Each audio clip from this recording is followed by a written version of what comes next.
I'm just popping on real quick because I have hopped on the Jane Austen 250 anniversary bandwagon. The pattern is free from Riley Blake Designs.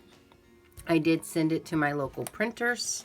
It's over 40 pages. They did it on nice, heavier paper than I carry at home. They did put the covers in the spiral binding. It's a great pattern. Very easy to follow. I even, I can mark in it. I saw it somewhere. They're doing it as a block of the month. I am not following suit with that. It is January 2026, and I'm barely just getting started. I am using a lot of baggies. You can see here I've started doing some color pulls for the next block. So I've never done applique with interfacing, the turned applique way. This is my first time. I'm giving it a go. I can't say yay or nay yet. I have found that the tools are definitely needed. I have to let go a little bit on the perfectionism of, the curves or the circles or the points. But I'm going to enjoy the process. I'm using the Lori Holt Fat Quarter Bundle Gentler Times, which I will link you to where I opened up those fabrics and showed all those up close. This is block 1, which is the Chopton block. It is a lot of pieces, and it's larger than any of the other blocks. I don't think the whole thing is coming into... There is no way I can get this whole thing into the picture. So I'll go ahead and let you see it this way real quickly. Then I'll put the camera back.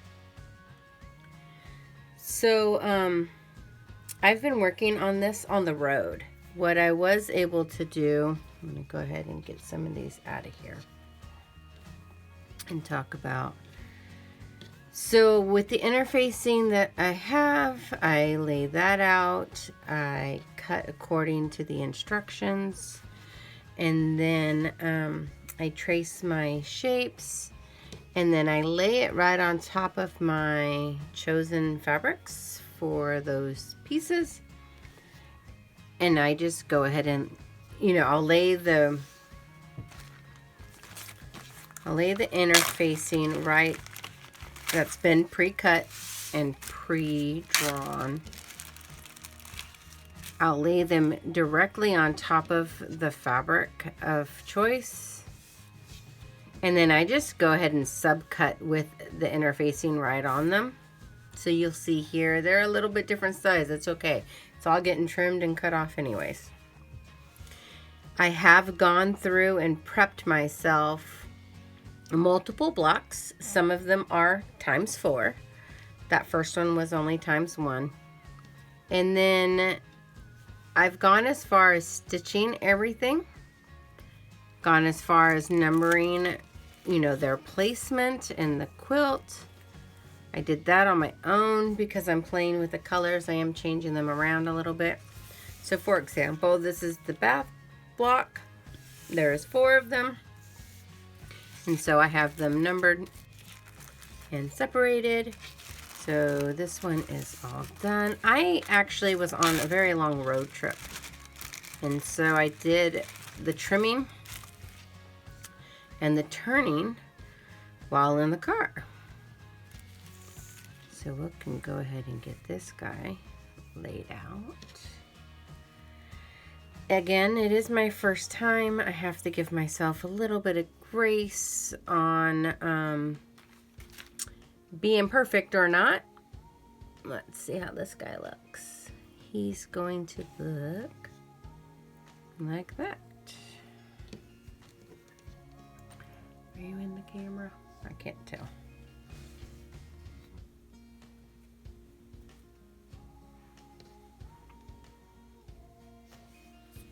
I will be doing scrappy backgrounds. The Fat Quarter Bundle came with a nice pile of them. I have no complaints. There are over 20 blocks though, and so what I wanted to do was just, instead of doing one fabric as the background of each block, I'm actually going to go ahead and probably 4-patch them so that they're super scrappy backgrounds. So I have those, and then I have these that I've picked up.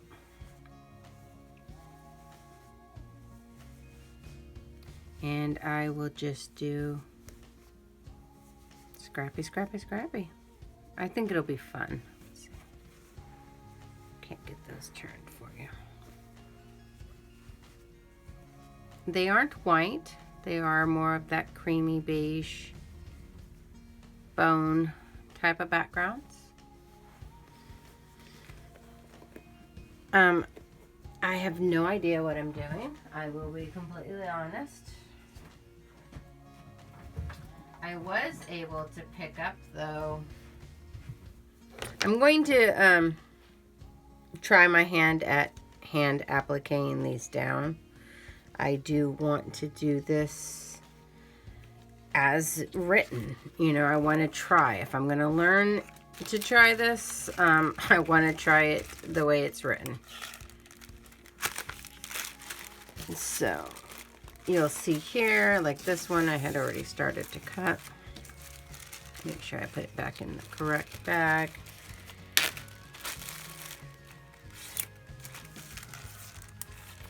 And then all 4 individual goes into the big one that has been named. I have, let's see, I know I jumped around there for a minute. I have the original first one, the chalk tin, which was huge. I have Bath. I have 4 Hampshires started, meaning they've been cut, they've been trimmed, they've been stitched. No, they've been cut. Yeah. They've been cut, they've been traced, they've been stitched. None of those have been trimmed or turned yet. And then I have 4 Berkshires, which you can see here. I've gotten 3 trimmed and turned out of the 4. Those little suckers right there, I think, got on my nerves, and that's why I hopped over to the Bath blocks. I was saying I was able to pick up an Aurifil bundle of 80 weight in these beautiful colors, which I think will go just lovely with the fabrics. These aren't all of them, but these are some of them. I think that it pretty much hit the nail on the head by having those pinks, those greens, those golds, those oranges, those purples. All of it are just, they're just in here. And I was really happy with finding this bundle. Let's see, there's even a green right there. There's a purple.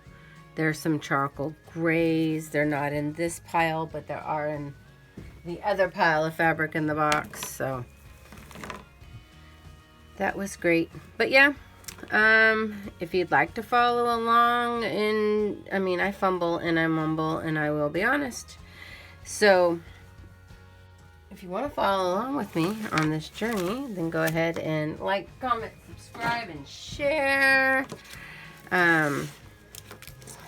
The channel, I don't want to say is going to like do a changeover. It's not. It's still going to be me fumbling and mumbling.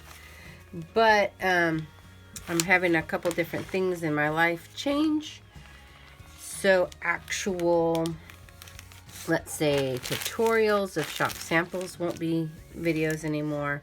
Unboxings won't be videos anymore. It'll end up, this year will probably be more so me just recording what it is I'm doing and how I'm working on my works in progresses and my UFOs. I have a couple sew-alongs I'm following along with. I really need to catch up on some previous years. So, I do appreciate you.